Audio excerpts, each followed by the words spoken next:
a décidé de vendre toute la décoration, les équipements, tout ce qu'on a au Madrid. Ça va se faire samedi, le 3 septembre. Ça va être une méga encan.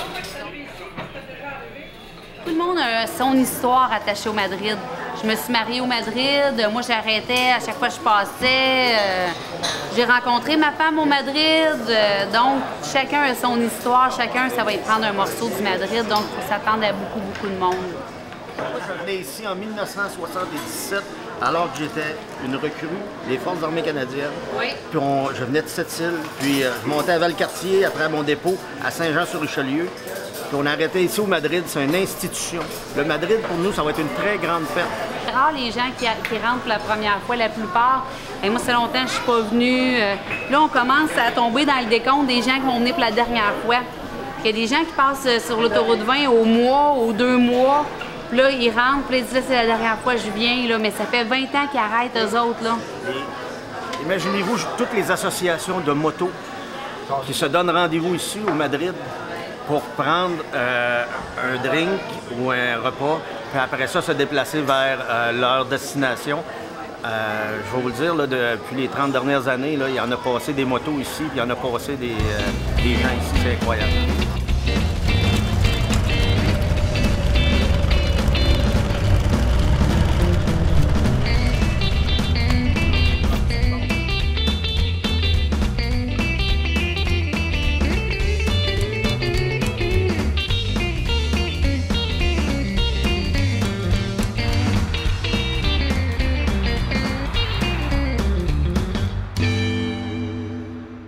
Oui, après 24 ans, la dernière soirée, il y a un peu de nostalgie, autant de nostalgie que de victoire, si on peut dire. La façon que ça se termine, c'est assez rare qu'un commerce, qu'un restaurant termine sa carrière, ferme ses portes dans la gloire. Ça n'existe pas. Si on parle d'un restaurant qui ferme, c'est toujours la faillite, n'importe quoi. Ici, c'est l'inverse. Bonne fête. Comme je viens de Québec, puis je fais souvent le trajet Montréal-Québec, c'est tout le temps un stop que je vois quand que je m'en viens. Fait que c'est un point de repère en quelque sorte. Fait que ça fait partie du trajet, ça fait partie du visuel qu'on a. Fait que c'est non seulement une mémoire visuelle, mais c'est un attachement aussi à quelque part.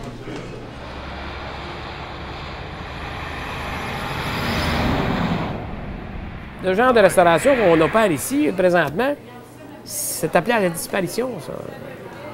Ça sert à rien. Les food costs sont trop élevés. On n'arrive plus à vendre le prix que ça vaudrait. C'est pour ça que ça va s'en aller. C'est un peu tout ça que Julia décide de vendre. Écoute, elle a 36 ans. Puis elle fait bien. Je peux pas... C'est sûr que moi, je n'étais pas trop vendeur. Mais il reste quand même que je dis souvent, c'est les jeunes qui ont raison. Parce que souvent, on fait un paquet de reproches aux jeunes de 20-25 ans aujourd'hui. C'est eux autres qui ont raison. C'est nous autres qui étaient dans le champ de patates de toujours travailler pour ci, pour ça. Puis la société va changer, ils vont s'adapter à ce qu'ils peuvent s'acheter. Aujourd'hui, regarde les jeunes, il y en a qui n'ont pas de char, ils sont rendus à 30 ans, pas de char, pas de voiture, pas de permis de conduire. Bien, voyons donc, c'était impensable. On s'aperçoit que ça change beaucoup. Qu'ils ne courent plus après l'argent comme nous autres, on a couru. C'est pas à la société à imposer ses visions de patrimoine, en fin de compte.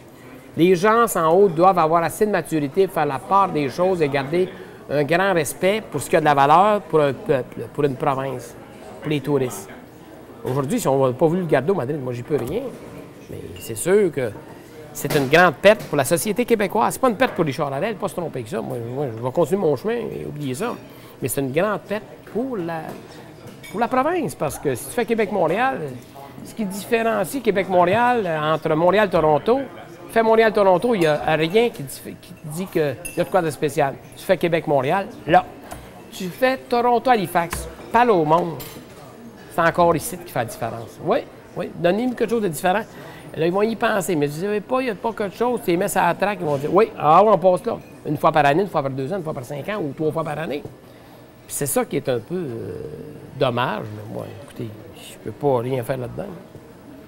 Mais il reste quand même que nous avons tous, à un certain moment, à un certain niveau, une responsabilité sociale qu'on se doit d'assumer. Alors, c'est ça. Trop tard, là. Trop tard, moi, j'y peux rien. Regarde bien. Pas parce que j'ai pas essayé. J'ai bien essayé. Non. Et c'est ça.